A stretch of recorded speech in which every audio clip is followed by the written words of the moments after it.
Welcome back. یہ کہانی قبر کا سفر کی قسط نمبر 4 ہے۔ یہ کہانی ہم نے یہاں پہ چھوڑی تھی۔ اس کے کھڑے سوالوں سے مزید میری روح کو خوف ہونے لگا تھا۔ اب میرے اوپر مٹی ڈالی جا رہی تھی۔ وہ منظر مجھے ڈرا رہا تھا۔ میں پاس کھڑے اپنوں سے چیخ کر کہہ رہا تھا، خدا کے لیے مجھے یہاں تنگ نہ چھوڑ کے جاؤ۔ میں دنیا میں تم لوگوں کے بڑے کام آیا ہوں۔ اب خدارا تم لوگ میرے کام آؤ، مجھ سے تنہا مکان میں اکیلا نہ چھوڑو۔ مجھے وحشت ہونے لگی ہے اندھیری قبر سے۔ کوئی بھی میری بات نہیں سن پا رہا تھا۔ سب جلدی سے مجھے دفنانے میں لگے ہوئے تھے۔ میری قبر پر مٹی ڈل چکی تھی۔ جب مجھے دفنا کر اپنے گھروں کو لوٹے گے، اب میں اس قبر میں تنہا تھا۔ مجھے وحشت ہونے لگی کہ نہ جانے مجھ سے کیا کہا جائے گا۔ اتنے میں 5 فرشتے آئے اور کہنے لگے، اے ابن آدم، وہ لوگ جو دنیا میں تیرے سب سے عزیز تھے، اب وہ تمہیں دفنا کر چلے جا چکے ہیں، اور اگر وہ پاس بھی ہوتے پھر بھی تیری مدد نہیں کر پاتے۔ ان سے تمہارا جو بھی رشتہ تھا وہ دنیا میں ہی تھا۔ یہاں وہ رشتے تجھے نہیں بچا پائیں گے۔ یہاں پر تمہیں اپنے اعمال ہی بچا سکتے ہیں۔ آج یا تو تم جنت میں جاؤ گے یا پھر دوزخ میں ڈالے جاؤ گے۔ اب میں اندھیری قبر میں اکیلا خوف سے نڈھال تھا، اپنے انجام کا انتظار کرنے لگا۔ اب میرے لیے دنیا کی ساری رونقیں رنگینیاں ختم ہو چکی تھی۔ یاروں سے محفلیں، ادانیاں، عبادت سے ناگواری، سب کے انجام کا وقت آ چکا تھا۔ میں خوف زدہ تھا کہ نہ جانے اب کیا ہونے والا ہے مجھ سے۔ اتنے میں قبر مجھ سے بات کرنے لگی، اے ابن آدم، اے انسان، تو تم بھی کتنا نادان تھے۔ دنیا میں اتنے مگن ہو گئے کہ یہاں قبر کے اندھیری اور تنہائی کو کبھی سوچا ہی نہیں۔ تم نے اگر دنیا میں اس اندھیری قبر کو روشن کرنے کا سوچا ہوتا تو آج تیرے چہرے پر خوف نہ ہوتا۔ تم اپنے انجام کو سوچ کر نہ ڈرتے۔ اتنا خدا کو چھوڑ کر دنیا کی رنگینیوں مستیوں میں لگ جانا، آج وہی رنگینیاں مستیاں تجھے آگ میں لے جائیں گی۔ تم نے اپنے لیے دولت جمع کی اور ساری زندگی کرتے رہے، سال میں ایک بار بھی زکوٰۃ دینے کی زحمت نہ کی۔ تیرے پڑوس میں بھوکے ماں کے بھوکے بچے سو گئے، تم نے پوچھنا اور جانچنا بھی گوارا نہ سمجھا، تو خاندان والوں سے دوستیوں سے عیشیاں بانٹتا رہا۔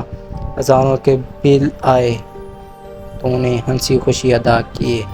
باہر ہاتھ جوڑ کر کھڑے بھوکے فقیر کو کچھ پیسے نہ دیے، تو آج تیرا وہ سارا جمع کیا مال تمہیں سانپ اور بچھو بن کر ڈسیں گے، ڈس کر تمہارے جسم کی بوٹیاں نوچ کر کھا جائیں گے۔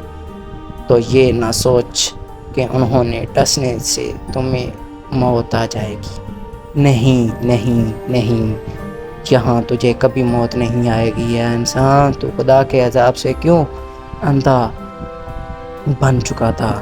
دنیا داری میں لاکھوں اڑا دیے، چند پیسے مسکینوں کو ہی دے دیتا، بیویوں سے اپنے ہر حکم منواتا رہا، کبھی نماز کا بھی حکم چاہا کہ حکم مان لوں، بچوں کو مہنگی چیزیں تعلیم دلوائی، کبھی انہیں نماز اور قرآن پاک بھی سکھایا۔ کم سے کم جو آج تجھ پر کچھ آیتیں پڑھ کر بخش دے، شاید ان سے ہی تیری بخشش ہو جاتی۔ اب کچھ دیر میں تیرے پاس یہاں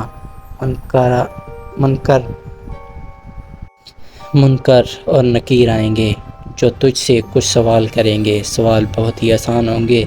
تم اگر مومن ہو گئے تو ان سوالوں کا جواب آسانی سے دے جاؤ گے، اگر تم مومن نہیں ہوگے تو کسی کا ایک بھی جواب نہیں دے پاؤ گے۔ اس کے بعد تم پر رحم کیا جائے گا یا عذاب دیا جائے گا۔ میں ان منکر نکیر کے انتظار میں ہوں، نہ جانے کب آئیں گے تو کیا پوچھیں گے۔ کچھ دیر میں وہ خوفناک چہرے سے آئے، وہ 2 ہی تھے۔ مجھ سے پوچھنے لگے، تیرا رب کون ہے؟ سوال آسان تھا، پر جواب دینے کے لیے میری زبان ساتھ نہیں دے رہی تھی، کیونکہ میں مومن نہیں تھا، میں نمازی نہیں تھا، میں خدا کا فرمان بردار بندہ نہیں تھا۔ میں جواب بھی میں خاموش رہا۔ پھر پوچھنے لگے تیرا نبی کون ہے؟ اس بار بھی خاموش رہا، کیونکہ سوال تو آسان تھا لیکن جواب دینے کے لیے میری زبان کھل نہیں پا رہی تھی، کیونکہ میں دنیا میں عاشقان رسول صلی اللہ علیہ وآلہ وسلم تو تھا، اور اس رسول صلی اللہ علیہ وآلہ وسلم پر کبھی درود نہ پڑا، کبھی اس کا دل سے میلاد نہیں منایا، کبھی اس کی طرف کبھی اس کے بندوں سے کبھی محبت نہ کی، کبھی اس کی طرح یتیموں اور مسکینوں کو اپنا نہ سمجھا، تو آج صرف اس کا نام کہ عاشق رسول کا اپنے نبی کا نام لینے کے لیے زبان بھی ساتھ نہیں دے رہی تھی۔ پھر پوچھنے لگے تیرا دین کیا ہے؟ اس بار بھی مجھ سے جواب نہیں دیا جا رہا تھا، کیونکہ میں دنیا میں دین کے قریب ہی نہیں تھا، دین کے احکامات سے غافل تھا، جھوٹا تھا، مکار تھا، صرف نام کا ہی مسلمان تھا۔ جب انہیں کسی بھی سوال کا جواب نہیں ملا تو وہ غصے سے چلے گئے، اور ان کے جانے کے بعد مجھے قبر میں تپش ہونے لگی تھی۔ یہ ایپیسوڈ ختم ہوتی ہے، یہ سٹوری ابھی جاری ہے، اس کا نیکسٹ پارٹ جلد ہی اپلوڈ کر دیا جائے گا، اور اس کے پہلے والے ویڈیوز دیکھنے کے لیے ڈسکرپشن میں جائیں اس ویڈیو کی۔